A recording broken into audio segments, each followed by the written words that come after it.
ಇನ್ನು ಸದನದಲ್ಲಿ ಬಹಳಷ್ಟು ಸದಸ್ಯರ ನಡವಳಿಕೆನೇ ಸರಿಯಾಗಿಲ್ಲ ಅಂತ ಬಸವರಾಜ ಹೊರಟ್ಟಿ ಅವರು ಮಾತನಾಡಿದ್ದಾರೆ. ಪರಿಷತ್ನಲ್ಲಿ ಕೆಲವು ಸದಸ್ಯರು ಸೀರಿಯಸ್ ಆಗಿ ಇರೋದಿಲ್ಲ.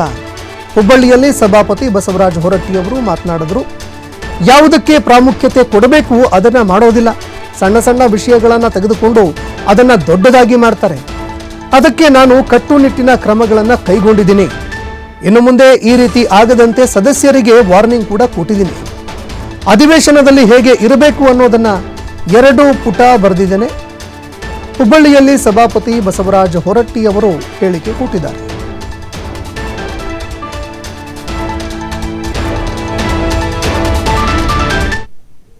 ನಡವಳಿಕೆ ಸರಿಯಾಗಿಲ್ಲ. ಯಾಕಂದ್ರೆ ಅದೊಂದು ಮಾರ್ಗದರ್ಶನವಾದಂಥ ಸದನ ಇರೋದ್ರಿಂದ ಭಾಳಷ್ಟಲ್ಲೆಲ್ಲ ನಾನು ನೋಡಿದ್ದೀನಿ. ಅದಕ್ಕೆ ಕೊನೆಯ ದಿವಸ ಅಂತೂ ರಾತ್ರಿ 10 ಗಂಟೆ ಮಟ್ಟ ನಡೆಸಿವಿ. ನಡೀತಾಗ ಯಾರಿಗೂ ಸೀರಿಯಸ್ ಇರೋದಿಲ್ಲ.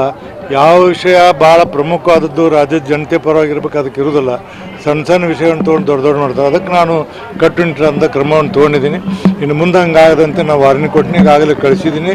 ಬರುವಂಥ ಅಧಿವೇಶನದಲ್ಲಿ ಹೆಂಗಿರಬೇಕು ಅನ್ನೋದನ್ನು 1-2 ಪುಟದಷ್ಟು ಇದನ್ನು ಬರೆದು ನಿಮ್ಗೆ ನಾಳೆ ಕೊಡ್ತೀನಿ. ಅದನ್ನು ನೀವು ಭಾಳ ಮಂದಿ ಸದಸ್ಯರ ನಡವಳಿಕೆ ಸರಿಯಾಗಿಲ್ಲ. ಯಾಕಂದ್ರೆ ಅದೊಂದು ಮಾರ್ಗದರ್ಶನವಾದಂಥ ಸದನ ಇರೋದ್ರಿಂದ ಭಾಳಷ್ಟಲ್ಲೆಲ್ಲ ನಾನು ನೋಡಿದ್ದೀನಿ.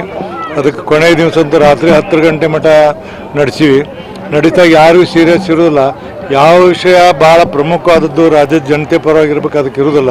ಸಣ್ಣ ಸಣ್ಣ ವಿಷಯವನ್ನು ತೊಗೊಂಡು ದೊಡ್ಡ ಮಾಡ್ತಾರೆ. ಅದಕ್ಕೆ ನಾನು ಇದು ಬಸವರಾಜ ಹೊರಟ್ಟಿ ಅವರು ಮಾತನಾಡಿದಂತಹ ಮಾತುಗಳು. ಬಹಳಷ್ಟು ಜನ ಸದಸ್ಯರು ಯಾವ ರೀತಿಯಾಗಿ ಇರಬೇಕು ಆ ರೀತಿ ಇರ್ತಾ ಇಲ್ಲ. ತುಂಬ ಜನರ ನಡವಳಿಕೆ ಸರಿಯಾಗಿಲ್ಲ. ಸದಸ್ಯರು ಸೀರಿಯಸ್ ಆಗಿ ಇರೋದಿಲ್ಲ ಅಂತ ವಾಗ್ದಾಳಿ ನಡೆಸಿದ್ದಾರೆ. ಜೊತೆಗೆ ಇದಕ್ಕೆ ಸಂಬಂಧಪಟ್ಟಂತೆ ನಾನು ಕಟ್ಟುನಿಟ್ಟಿನ ಕ್ರಮಗಳನ್ನು ಕೂಡ ತೆಗೆದುಕೊಂಡಿದ್ದೀನಿ.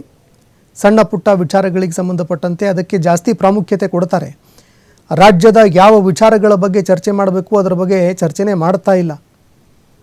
ಹೀಗಾಗಿ ಇದಕ್ಕೆ ಸಂಬಂಧಪಟ್ಟಂತೆ ನಾನು ವಾರ್ನಿಂಗ್ ಕೊಟ್ಟಿದ್ದೇನೆ. ಜೊತೆಗೆ ಅಧಿವೇಶನದಲ್ಲಿ ಹೇಗೆ ಇರಬೇಕು ಅನ್ನೋದಕ್ಕೆ ಸಂಬಂಧಪಟ್ಟಂತೆ 2 ಪುಟಗಳವರೆಗೆ ಬರೆದಿದ್ದೀನಿ ಅಂತ ಕೂಡ ಅವರು ಹೇಳಿದ್ದಾರೆ.